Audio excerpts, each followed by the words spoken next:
Thank you so much, Merritt, and thank you for your leadership of this wonderful Jewish community here at Rhodes College and this new Rhodes Hillel.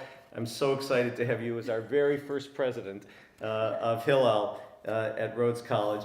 Thank you, President Hass, for your gracious welcoming, for your beautiful, inspiring words, and for launching this together in your inaugural year and our inaugural year together. I know it promises great things ahead. To this incredibly warm and welcoming Memphis Jewish community that has welcomed me here today, President Haas mentioned the leadership of Hillel, of the Jewish community in providing Hillel, also at the University of Memphis. I had the great privilege of being at the University of Memphis Hillel this afternoon, and I can only tell you how it just warmed my heart to pull up in the car and see the beautiful building that had been there for so many years and cared for with so much love. And Harry, thank you for your leadership, and Hal and all the others who've been so involved with the Hillel at the University of Memphis. I thank you. And to all the students and the faculty and the leadership here at Rhodes College, thank you for welcoming Hillel, for joining our missions together, and for enabling us to move forward together to build this great college and its Jewish community and bring it to new heights. Reverend Webb, thank you for the beautiful prayer. I hope you won't mind, I'm not clergy, but I hope you won't mind if I'm going to add a prayer on top of the prayer that you've offered, because there's a traditional Jewish prayer that we say together when we celebrate the first of anything. The first night of a holiday, or a special occasion of a newborn baby, or other new occasions. The prayer is called Shehechianu, after one of its key words, and it seems to me that it's a perfectly appropriate thing for us to begin this launch of Hillel at Rhodes College by saying together the Shehechianu prayer. So would you please join with me? Baruch atah Adonai, Eloheinu melech haolam, Shehechianu v'kiyamanu v'higianu lazman hazeh. Blessed art thou, O Lord our God, King of the universe, who has kept us alive and sustained us and enabled us to reach this very special moment when we can launch the Hillel at Rhodes College and join together our common future and our common fate in the goal, as President Haas said, of building a better community and a better world. So I want to say to Reverend Webb and my Christian friends and Muslim friends and friends of other faiths who are here today that there's a lot of Jews in the room. So there's something that we know about ourselves that others may not know, and that is that we don't have as much in common as we look tonight, right? We look like we're all here for a common purpose, but the truth is that we're really pretty different, right? We don't eat alike always. We don't pray alike. There's great rabbis here from several different denominations of synagogues. If you went there, you would hear some things in common between the synagogues, and you'd see many things that are also different. We have political views that are all over the political spectrum, and we don't hesitate to share them with each other in the loudest tones of voices that we can. We come from different socioeconomic backgrounds, different racial backgrounds, different religious backgrounds of all kinds. But there's actually one thing that we have in common. And that is not actually the celebration of a holiday. It's not lighting Hanukkah candles. It's not celebrating a Passover Seder. Those are pretty well entrenched rituals in our community. But the thing that we do in common in the greatest numbers is we send our kids to college. Jewish young adults go to college in extraordinary numbers. We think the number is well over 90% of Jewish college-age students are in fact on a 4-year college campus, and that probably is the 10% that we haven't found is because they're on a gap year or they're just hiding from us. Because the truth is that anybody who's grown up in the Jewish community knows that there's a love affair between the Jewish community and higher education. We believe in education. Not only has education enabled the Jewish people to be the Jewish community in the United States to become a vibrant part of the leadership of the civic society, the business society, and the community around us, But we're literally the people of the book, right? Jews believe in learning and believe that learning is the essential component of playing a vibrant role in our lives and building our communities around us. And I want to point something else out about this love affair between the Jewish community and higher education, which, by the way, is so beautifully exemplified by your president. And her very presence exemplifies this love affair. She has spoken so eloquently about higher education everywhere she goes. But I also want to note that while President Hass mentioned that this was a Presbyterian college in its roots, and you may have heard in my bio, I actually was the chancellor of the public university system in Ohio, a state that has lots and lots of private schools. I've spent lots of time at private universities, and almost all of the schools like this, President Haas, have as its roots a religious denomination, and mostly a Christian denomination. And it makes sense, right? People came to this country seeking in part religious freedom. They spread out over the country, over the continent, and the first thing they did was to build a college that would be based on the religious and moral teachings of their particular faith. The idea that we want to raise our children within our faith and surrounded by the values of our faith is a very well-respected and long-held view. But if you really look at the Jewish love affair with higher education, you see we've actually taken a slightly different approach as a community. Yes, there are a few Jewish institutions. There are, of course, religious seminaries that train rabbis, and I want to acknowledge and thank all the rabbis from the community who've come here tonight. Some of them grew into great academic institutions. Yeshiva University, for example, is a major research university, but also a religious institution. By the way, the immediate past president of Yeshiva University, Richard Joel, is also one of my predecessors as the president of Hillel. And there are a few exceptions, including Brandeis University. We have a trustee here today of Brandeis University who I met. Universities that were created at a time when Jewish students weren't welcome to other universities. That's why we had Jewish hospitals in this country, because there were times when Jewish doctors couldn't practice at the communal hospitals. But really, with these few exceptions, the Jewish community did not actually go out and create a network of Jewish colleges and universities to send our students to so that they could learn in an exclusively Jewish environment. And this is really quite different than other faiths. When I was chancellor of the universities in Ohio, I got to know the Catholic universities well. There were 12 universities and colleges in our state alone that came from different denominations of the Catholic Church. You don't see this in the Jewish community. Instead, what do?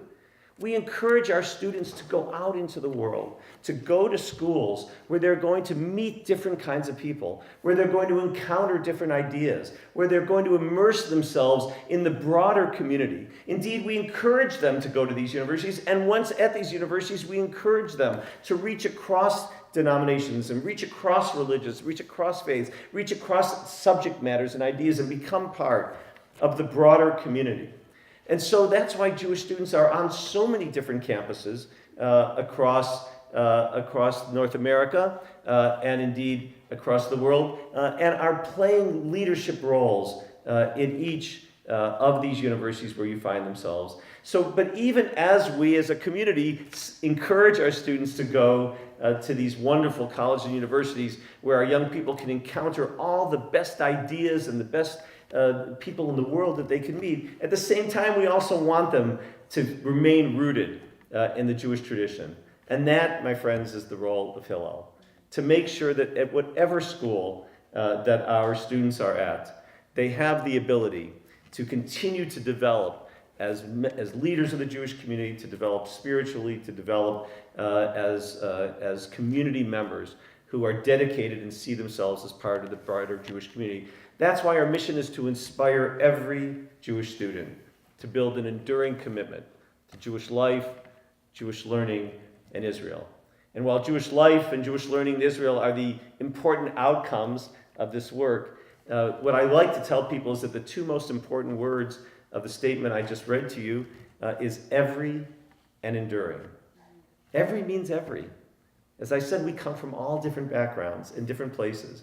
And it's amazing. You can go, as you can in the Christian faith and Jewish faith, you can go to different synagogues and you can find the particular flavor of Judaism that you're looking for. But when you're on a college campus, you learn to be together as one single community. And you learn to provide leadership to that entire community. Until you come to college, you've been involved in the Jewish community through your parents. If your parents were active in a synagogue, you were active in the synagogue. If your parents were active in the Jewish community, you were active in the Jewish community. If they weren't, you weren't. But now this is your community to build and your place to decide how the Jewish community should come together and to represent them. And it's through that experience that we build the enduring part. Because once you've built your own community here at Rhodes College, then you will know the kinds of community, the kinds of values that you want to take with you. And wherever you go and whatever you do, being part of the Jewish community and building that community that models the values that you learned here at Rhodes College will be an absolute important part of your life. So we're so proud that the contribution that we know that the Jewish community is already making to Rhodes College will grow and be enhanced by this partnership that we're forging here today with Hillel. So Jews not only have a love affair with higher education, but we have a love affair with learning in general, and we're actually pretty creative.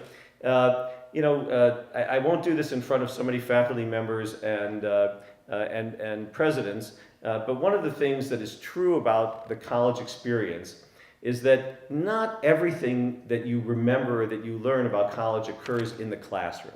In fact, when I said I won't do this, I often will ask people to think about the most formative thing that happened to you when you were in college. What's the thing that you took with you that really changed who you were as a person, as a leader?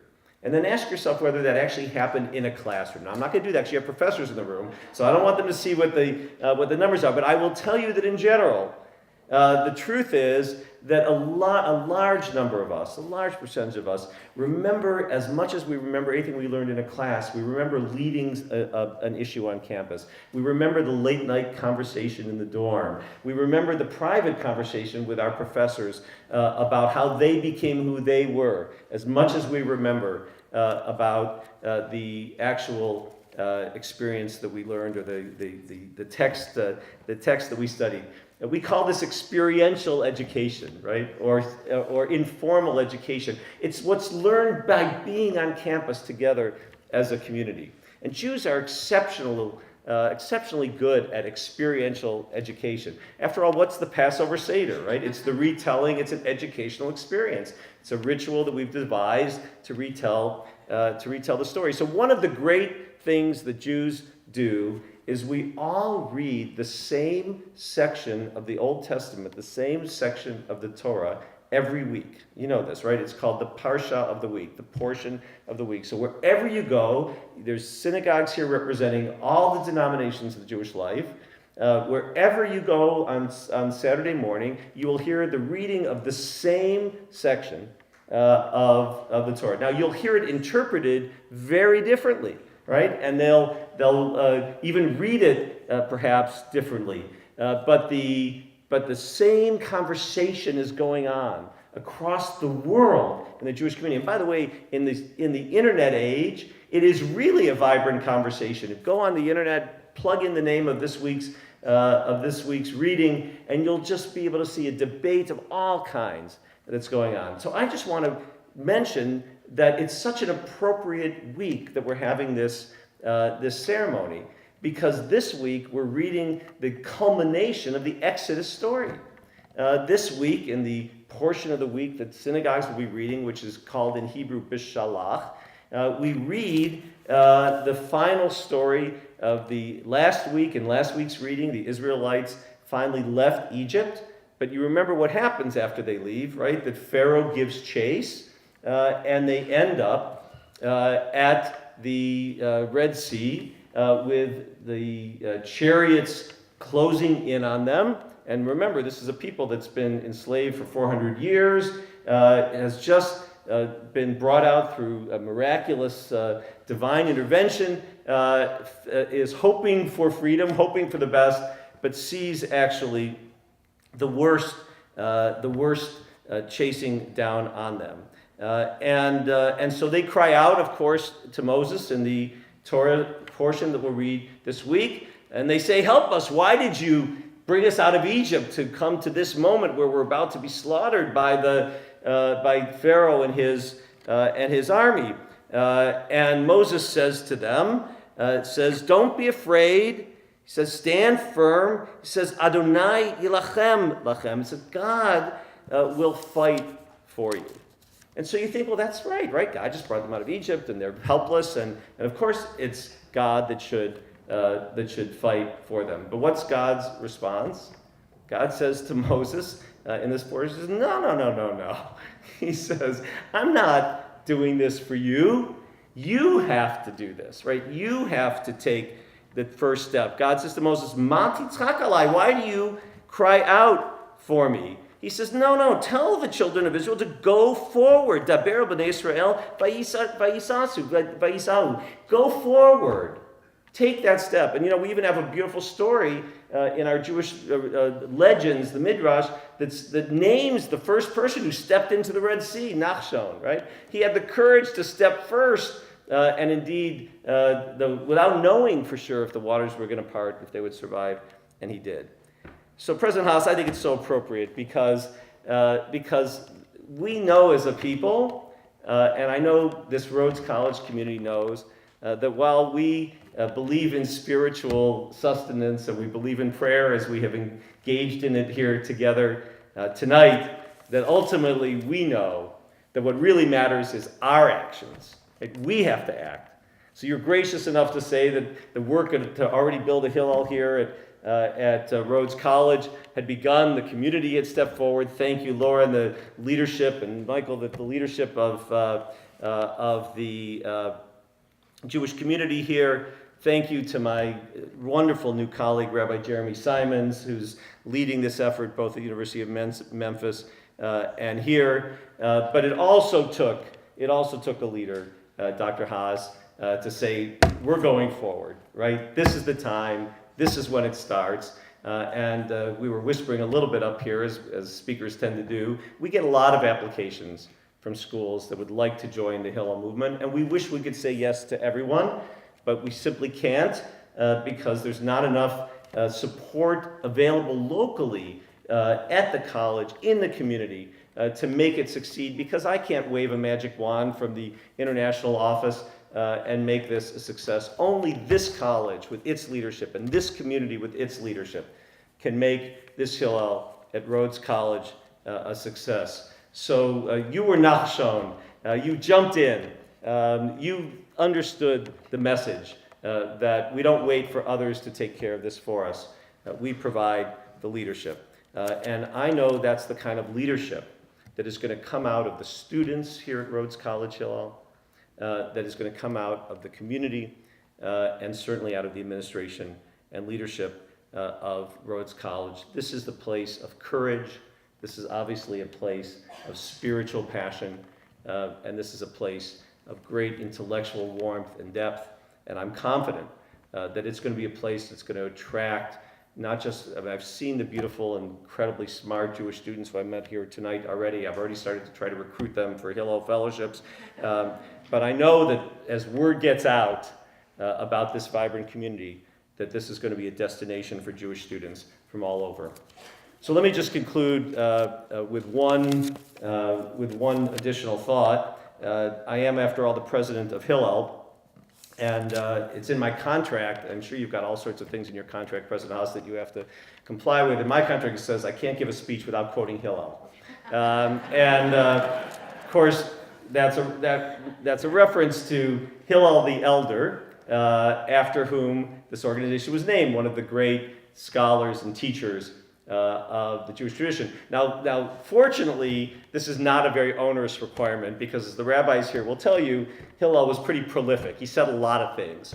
And he's probably the most quoted rabbi of the Talmud, the collection of rabbinic teachings and discussions. So if you can't find something appropriate to any occasion that Hillel said, then you probably shouldn't be the president of Hillel. But nevertheless, I've met at least one or two people here who know some member of my board. So since the report will get back that I was in Memphis and I was at Rhodes College, I should end with a quote from Hillel, and my favorite one, and the one that I think is the most appropriate to the occasion, is this. Hillel said, Nihiyeh mi talmidav shel Aharon HaKohen. Be like the students, the disciples of Aaron the high priest. Ohev shalom, love peace. Rodev shalom, seek peace. Ohev et habriot, karvan la Torah. Love all living things and bring them close to the Torah. Now, I could spend an hour taking this apart with you, and instead you'll have Rabbi Simons and others can take you through the full study session. After all, why did it say be like the students, the disciples, the students of Aaron? Why Aaron? Why the students and not the actual descendants of the high priest? There's lots to discuss. But the reason why this is my favorite of all Hillel teachings is the following. Ohev shalom, love peace. Rodev shalom, seek peace. So, when we think about loving peace and seeking peace in today's world, we tend to think about peace treaties and negotiations and bringing wars to a close. Maybe you picture the United Nations, or you picture some grand international peace conference. But it's pretty clear that's actually not what Hillel was talking about. What he was talking about was peace within a community. He was talking about how do you build a community. And what he was saying was, Ohev shalom, we should love and desire and seek to live in a peaceful community. A community that locks arms together, that takes care of each other. A community that builds together. A community that aspires to great things together. That's what we should aspire to. That's what we should love. Ohev shalom. But Rodev shalom, we can't sit here and wait for that to happen. We have to get up and we have to seek it. We have to pursue it together. So, my friends here in Memphis and at Rhodes College, by embracing Hillel today, you've just taken one more step in the path that I can see that you're already on as a community that wants to live in the kind of community that was envisioned by Hillel, Ohev shalom, that loves each other, that grows together, that teaches each other, that inspires each other. But I understand by what you've done tonight, by this incredible turnout at this beautiful reception, at this amazing launch, what I understand is that you know that you can't wait for others to do it. That just like the story of the Israelites at the Red Sea, and just like Hillel's observation, we know what kind of community we want to have, that we love to seek, that we love to embrace, but we know that it's our responsibility to seek it.